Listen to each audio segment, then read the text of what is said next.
Hey, what's going on, guys? This is Nick, aka November, coming at you for my next installment of November News. Got lots of fun stuff to talk about today. So, without further ado, first story I want to talk about today, guys, is Mark Hamill is being inducted into the Hollywood Walk of Fame. He will be joined by now deceased and fellow Star Wars co-star Carrie Fisher, both of which who will get their stars on the Hollywood Walk of Fame in 2018. Upon hearing the news, Mr. Hamill threw up #speechless on his Twitter account. So it seems that Mr. Hamill himself is very pleased to be getting inducted into the Hollywood Walk of Fame. As it stands, Harrison Ford and Billy D. Williams from the Star Wars franchises both have a star on the Walk of Fame already. Surprisingly enough, Billy D. Williams actually got his star much earlier than the rest of them. Check the article.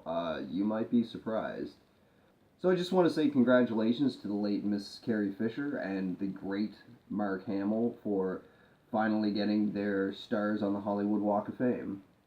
Next up, the first Marvel film that will be released after Avengers 4, which will wrap up MCU's Phase 3.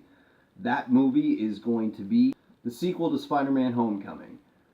MCU President Kevin Feige is reported as saying in an interview with IO9, so much happens in the third and fourth Avengers movies, and so much is affected by it, that we felt that what better person to hold your hand and lead you into the next incarnation of the MCU in a grounded, realistic manner than Peter Parker. So coming out 2 months after Untitled Avengers, that's much of what the next Spider-Man film will be about. So they're essentially going to use this next Spider-Man film to kind of springboard into the next phase of Marvel movies. Although Marvel has come out and said after post-Phase 3, they will not be using the phase titles anymore. They will be organizing the films in a much different way. So at the time, the only thing that is for sure is the film's timeline, and there are specific plot points that are already grounded out for the upcoming sequel of Homecoming. That being said, nothing. All the smaller, more minute details are all still up in the air at the moment. Marvel Studios themselves are kind of waiting to see reactions from Homecoming to determine how they feel they want to move forward with this sequel. But I'm super excited personally to see Spider-Man kind of be the first one out of the gate post Phase 3. It'll be kind of cool to see that new universe post Infinity War and post Phase 3 set up in a Spider-Man movie. So I really am excited to see that. I can't wait. I really like Tom Holland as Spider-Man in Civil War, so I'm really excited to see what that kid's going to do with this character. All the trailers look pretty good for Homecoming. So yeah, I'm just excited for Homecoming.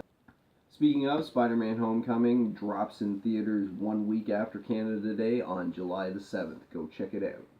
In more Spider-Man Homecoming news, it has been confirmed what character Donald Glover will be playing in the film, and that character will be none other than the Prowler.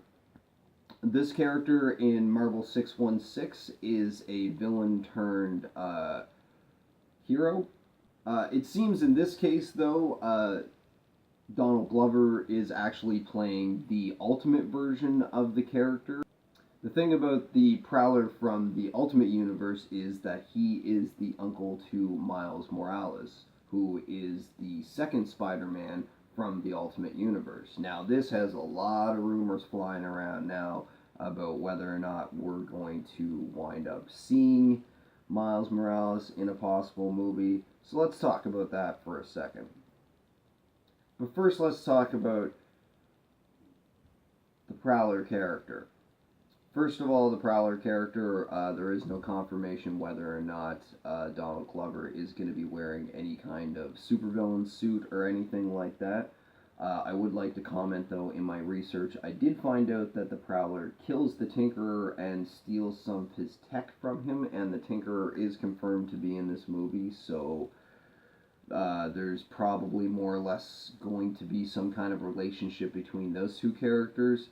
Now let's talk about Miles Morales and what this means for MCU. I honestly think Marvel's doing one of two things, and I honestly think the second thing is more likely. But let's talk about both of them, shall we? The first thing is simply that they're looking to bring Miles Morales into the MCU, and in some way they're going to have him work alongside Peter Parker. Not necessarily sharing films, but kind of working parallel to each other in the same universe, but just kind of doing their own thing. Alternatively, I kind of believe that it's possible that they're setting up the Miles Morales character so that when Tom Holland is done with his contract, rather than replacing the actor playing the character, they can replace the character entirely and have a whole new Spider-Man for a whole new audience. That could be a lot of fun. I'm not really opposed to them doing it one way or the other, to be 100% honest. I do kind of lean more towards my second theory, but not necessarily because I want it to happen, just because I kind of think that's kind of more likely, and from a shared cinematic universe point of view, it almost kind of makes more sense. So the next thing I want to talk about is the firing of the directors from the Han Solo movie. This is a fairly strange occurrence, considering 4 months of shooting had already taken place. It is reported that there seemed to be some confusion. It seems that the directorial team of Lord and Miller was under the impression that they were making kind of a comedy based in the Star Wars universe, where it seems that the studio had more of a vision of more of a grounded space opera with comedic elements, much like the original trilogy. It is also reported that the directors had actors going off script and improvising. This was said to have impacted the original story, which the studio believed that the directors had a job to tell the story that was already written.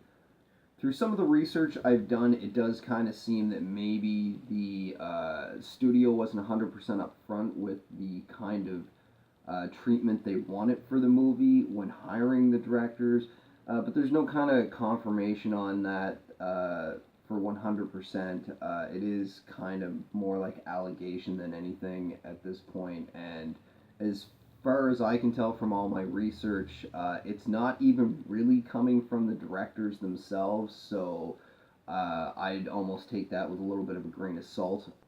It does seem to be moving forward. They've attached Ron Howard to the project now, who is known for films such as Beautiful Mind and American Graffiti. So he stepped into the director's chair and is taking the lead on the film. His first job on set, he was getting together with all of the actors, going over what was already filmed, kind of figuring out where they were and where they needed to go. With Ron Howard attached as directing, everything is moving forward, and Han Solo is still set to release on May 25th, 2018. So Watchmen are coming to HBO. HBO is known for all sorts of great shows, like Game of Thrones, for instance, which is amazing. It is reported that this series, this HBO series, would not be playing off Zack Snyder's original movie, but would be an entirely new reinvention. That being said, it has not been commented on by HBO or anybody connected to the project of whether it's going to follow the original novel of The Watchmen, or whether it's going to go into possibly more of the single character stories like in the Before Watchmen prequel series. All that is confirmed at the moment is that Damon Lindelof, I Not sure if I'm pronouncing that correctly. He's known for projects like Lost and HBO's own Leftovers. So not a whole lot out about this project at this moment, but it does seem to be moving forward, and it's going to be kind of exciting to see Watchmen done in a series format. That way they're going to get to delve into the characters a lot deeper. Chance they may even do some kind of a mixed story involving the original novel story and the before Watchmen prequels, and just kind of knit all of it together in its own television series. Ultimately, we'll really just have to wait and see what happens and how it's handled. That said, I personally am pretty excited for this project. I think HBO is definitely the right people to put this in the hands of, and should be definitely worth checking out. So the last story I've got for you guys today is the main protagonist for the Venom film has been announced. There's been rumors floating around the internet about this character coming to the big screen pretty much since Spider-Man 3 happened, and now it's finally happening. To the delight of, I'm sure, a lot of fans out there. And now it seems that the Venom film is certainly going to earn that R rating. It's going to have stamped on it with Carnage involved. So that's pretty much all I've got for you guys today. I really hope you enjoyed today's November news.